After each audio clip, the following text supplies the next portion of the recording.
Most people don't wake up one day and decide to marry someone they don't love. It happens slowly, quietly, almost invisibly. It begins with expectations, from family, from society, from the stories we grew up with. We're told that marriage is the next step, the responsible step, the step that proves we're moving forward in life. And when the pressure builds, when the fear of being alone grows louder than the desire to be truly loved, people start convincing themselves that this is enough.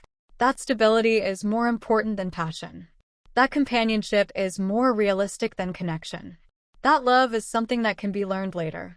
Some marry because they're tired of waiting. Some because they're afraid of disappointing others. Some because they believe that wanting more makes them ungrateful or immature. And some marry simply because the world around them moves too fast and they don't want to be left behind. But deep down, there's a quiet truth. A marriage without love doesn't begin with cruelty or bad intentions. It begins with fear. Fear of loneliness.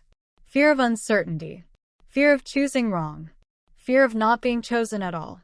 Today, we're going to talk about the reality behind loveless marriages, not to judge, but to understand.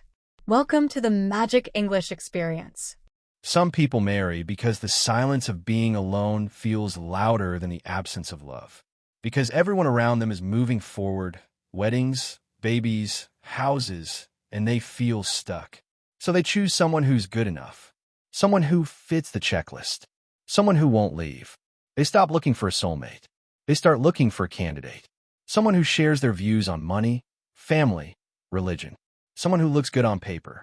But love isn't just compatibility. Love is aliveness. And then the years begin. Day after day. Schedules, groceries, kids, logistics. The relationship becomes a system, a routine, a quiet agreement. But inside, there's a tightness in the chest, a sadness that doesn't have a name, a loneliness that feels even deeper when you're lying next to someone who doesn't really see you.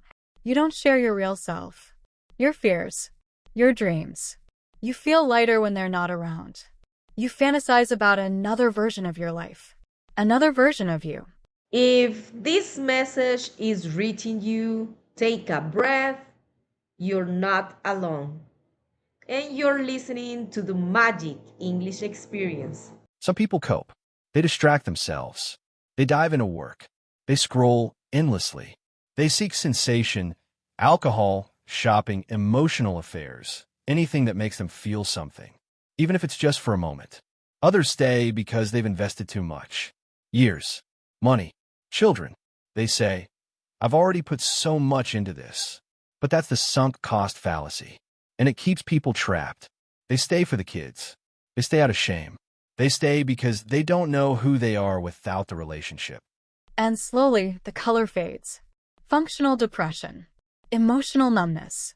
Even the way their partner chews or breathes starts to trigger rage. Two strangers under the same roof. Living parallel lives. Without respect. Without connection. But there's a way forward. You can stay and rebuild, with help, with honesty, with courage. Or you can leave with dignity.